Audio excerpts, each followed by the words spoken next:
আটকে রাখা আর আগলে রাখা কখনোই এক নয়। অথচ আমরা দিনের পর দিন এই আটকে রাখাকেই আগলে রাখা বলে ভেবে এসেছি।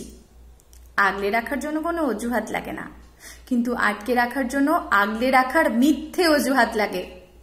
ধরো তুমি একটা বন্ধুর জন্মদিনে যাবে, কিন্তু তোমাকে সেখানে যেতে দেওয়া হলো না, এটা হচ্ছে আটকে রাখা। আর তুমি সেখানে গেলে, কিন্তু তোমার ফিরতে রাত হবে বলে তোমাকে এগিয়ে নিয়ে আসতে গেল তোমার পরিবার বা তোমার স্বামী। এই যে তোমার নিরাপত্তার কথা ভাবা, এটাই আগলে রাখা। আবার মনে করো তুমি চাকরি করতে চাও, আত্মনির্ভরশীল হয়ে বাঁচতে চাও, নিজের একটা আইডেন্টিটি তৈরি করতে চাও, কিন্তু তোমার স্বামী বা শ্বশুরবাড়ির লোকেরা তোমাকে চাকরি করতে দিতে নারাজ। সন্তান এবং সংসারকে ভালোভাবে সময় দিতে পারবে না এই বলে। এটা হচ্ছে আটকে রাখা।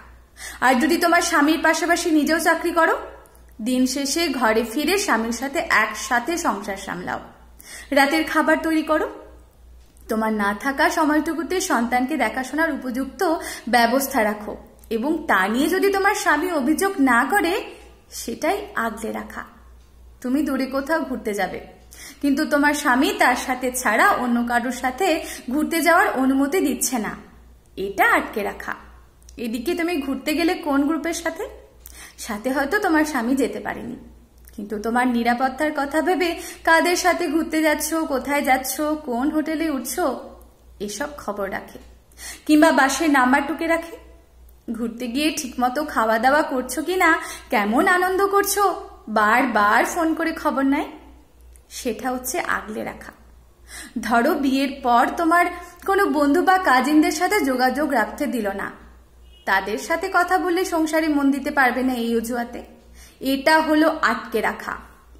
বিয়ের পরেও তোমার চেনা জগৎটাকে ছাড়তে বাধ্য করা হলো না, এবং তোমার স্বামী নিজেও সেই জগতের সাথে নতুন করে পরিচিত হলো, মিশে গেল তোমার সব বন্ধু কাজিনদের সাথে, প্রিয় মানুষকে সঙ্গ ছাড়া দুঃখ পেতে দেবে না বলে।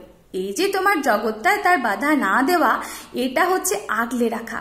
তুমি কি পোশাক পরে বাইরে যাবে, সেটা যদি তোমার উপর চাপিয়ে দেওয়া হয়, সেটা হচ্ছে আটকে রাখা, তার নিয়ন্ত্রণে রাখা।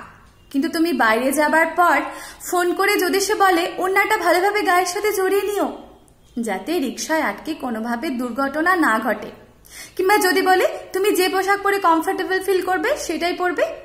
পোশাক তো আর কোনো মানুষের ভিতরের রূপটাকে প্রকাশ করার ক্ষমতা রাখে না, তাই না? তাছাড়া তোমার স্বাধীনতায় আমি কেন বাধা হয়ে দাঁড়াবো? এটা হচ্ছে আগলে রাখা। কি ভাবছেন তো শুধু মেয়েদের পক্ষ নিয়ে এতবার বললাম, এত কথা বললাম? আসলে এই সমাজে তো মেয়েদেরই আটকে রাখা হয়, পুরুষদের নয়। আটকে না রেখে আগলে রাখুন প্রিয়জনদের। আগলে রাখার ভিতর ভালোবাসা আছে, আর আটকে রাখার ভিতর আছে পারিসাচিকতা। কলমে মোহনা জাহ্নবী, পাঠে আমি অপরাজিতা।